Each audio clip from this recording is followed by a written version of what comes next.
Hey, what's up guys? Sick Designs here. Render settings, like always, as I've done in all my videos so far. It's the first thing we do.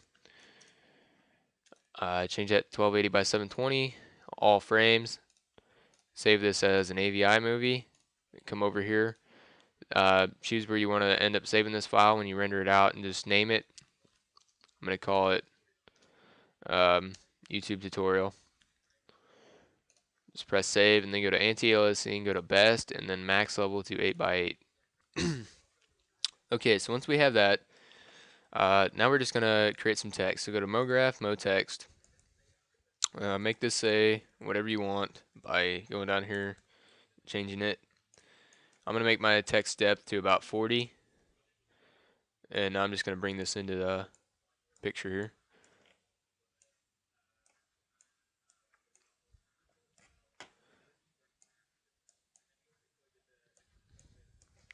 All right, so we have that, and now we can go down here and just go ahead and change the font to whatever we want. I'm gonna use Alien Encounter Solid. I think it's a nice looking font. And from here we can go into horizontal spacing and kind of space out the text a little bit. Alright, so that's what we have right now. So we have that. Alright, go ahead and create a texture for this. So double click down here and make a material. You can leave this, make this whatever color you want. I'm going to go with a brighter green. And trying to think. Go ahead and add some reflection to it. Make it fairly minimal. Be 20% reflection. So that's what we have right now, but it doesn't look that great because we don't have any lighting or floor.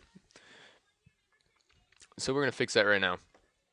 Go ahead and go up to this icon, drop down a floor, and slide it over if you need to. Now double click down here, or actually go up to create, go to shader, and then go to new key, and then just take this and drag it straight onto our floor. And we'll have a nice reflection on the floor here. However, if that's not bright enough for you, click on Diffuse A and increase the illumination to maybe 70 or 80%. That will brighten up the floor just a bit. So we have that. Now we're going to go up to this light bulb and drag in another light and just bring it back, bring it up. Once again, I'm just going to get this wherever I think it looks best. So that's looking a little better. Select the light, go to shadow, shadow map soft if you would like a shadow. And now you can see here we've got shadows being casted behind our text. Okay, next thing we're going to do is add in some even some more lighting. Now, this is really optional, but just look up how to install this if you would like to do this yourself. It's just a little thing for Content Browser here that adds some good lighting for your scenes. If you already have it, just presets, and then it's called Grayscale Gorilla Light Kit. Just go to that tab there and then select whatever lighting you want.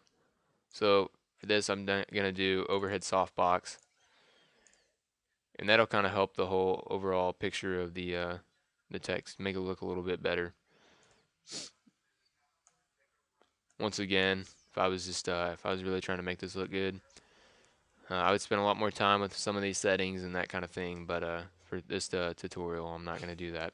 So next thing we're going to do is select our text here. We're going to go up to Plugins, Drowsy. So yes, you're going to have this, also have to install this as well. Once you do have it installed, just go over to Dynamic, change this to Occlusion, and then break each letter up into about 5 pieces, and then just press break now. And that's what it's doing right now, is breaking it, each piece into 5 pieces. So we still, once again, we preview that. You don't see anything different. That's because we need an object to come from some direction of some sort to actually break this text up. So I'm just going to use a sphere. I'm going to bring it up here. And I'm going to go to new key once again. And I'm going to change diffuse A to whatever color I want. Make this a red sphere. And just drag this on here. So now if we preview that, we've got a really nice looking sphere. We got some nice reflections or whatnot. That's what we got so far.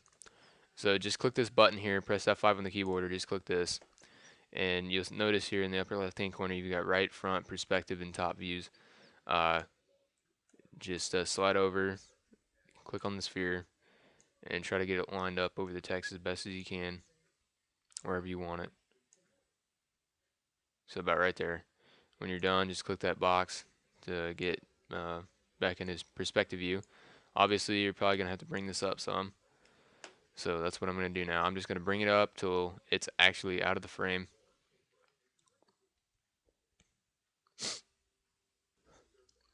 Alright, and one more thing I'm going to do to try to make this look a little bit better is go back to this floor icon real quick, go down to sky.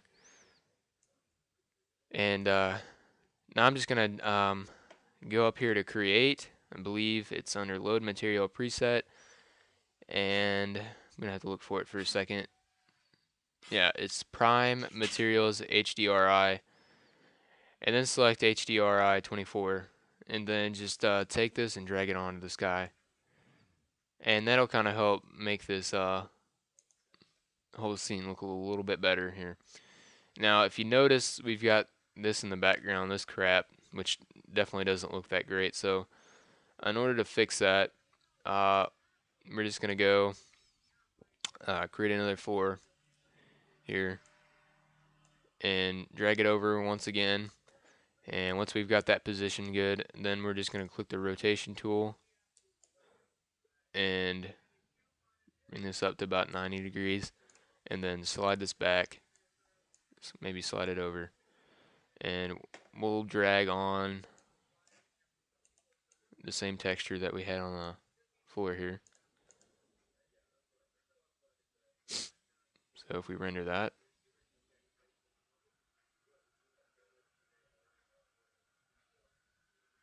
alright, so that's looking quite nice. It's not the best, but it looks alright. Now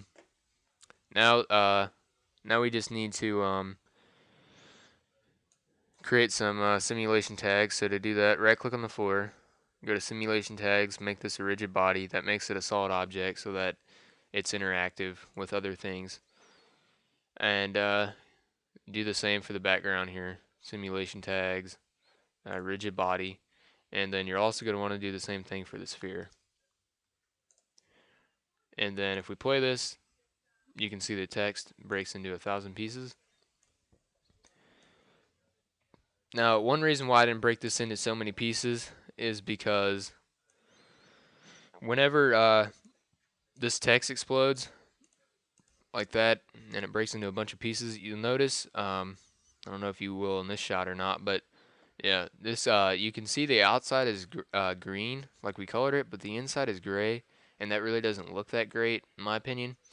So pretty much what you're gonna have to do is click on for each letter, actually go in and manually drop in whatever color you want the inside of the text to be.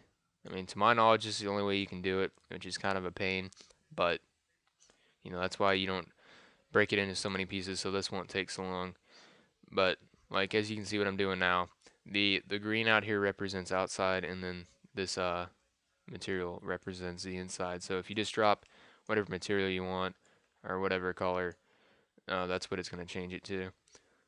So just a little heads up. So if I render preview this real quick, you can see that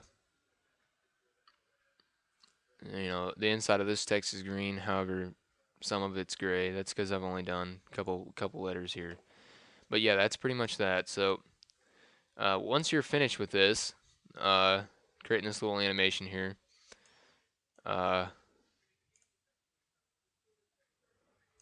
just like that, just go up in here. Oh, by the way, I almost forgot to mention, if you would like more frames, if you want the animation to last longer, keep in mind the longer the animation though, the longer the render time, especially depending on your computer. Just go down here in this box, type in how many frames you want. So say 200. Just drag this green or this gray bar over to 200. Make sure that's at 0. And pretty much you have to think of this in real time. So if you're playing this back, this animation at 30 frames per second, obviously 30 frames down here in the timeline is going to represent 1 second of time whenever you render out the final animation. So that means if I've got 200 frames, it's going to be, let's see, 90 seconds would be 3, or 90 frames would be 3 seconds. So 180 would be 6 seconds, which means 200 would be about almost 7 seconds. So this whole animation here would be almost 7 seconds. From the time it starts to about right here is about 7 seconds. So yeah, just keep that in mind. Yeah, guys, I think you're about done now. If you got a pretty fast computer, you know you have a pretty fast computer, you can go up here and go to Effect and add in Ambient Occlusion and Global Illumination to make this look even better. Keep in mind though, this will and definitely really increase your rendering time. Even if you do have a fast computer, this is still going to increase your rendering time substantially. And I can't really give you a great definition for why that is, but it makes the text look better and basically your whole scene, but each frame is going to take triple, quadruple, more times to render out than it would without it. So, this is really optional. I mean, I recommend this if you're going for just a picture, the set, like as you saw, as your desktop background. I definitely use ambient occlusion and global illumination. But like I said, unless you got a really fast computer, I wouldn't really use this for an animation because, you got a bunch of frames you're going to have to render out, and each frame is going to take quite some time. Okay, so it just got done. As you can see down here in this bottom left hand corner, the time elapsed was 1 minute and 21 seconds. So it took me 1 minute and 21 seconds on this computer to render out this one frame here. Basically, with that said, if you're doing like a 200 frame animation, which is not that long at all, you can pretty much be looking at the amount of time to do this by taking however long it took you to render out this one frame times 200 is about how long it's going to take you to do this whole animation. So, if you got a faster computer than mine, then not so long, but still take a while. So if you don't want to wait that long, just check off ambient occlusion. Don't use global illumination. But you want to make it look a little bit better, then you go ahead and use that. But yeah, guys, that's it. That's all I got for you today. I hope you found this tutorial definitely really helpful. Hope you enjoyed it. If you guys did like what you saw, please comment, rate, and subscribe. I really appreciate my subscribers, and if you do subscribe, I will return the favor, and I promise you guys that. So, yeah, that's all I got for you today, and yeah, peace out. See you guys next time.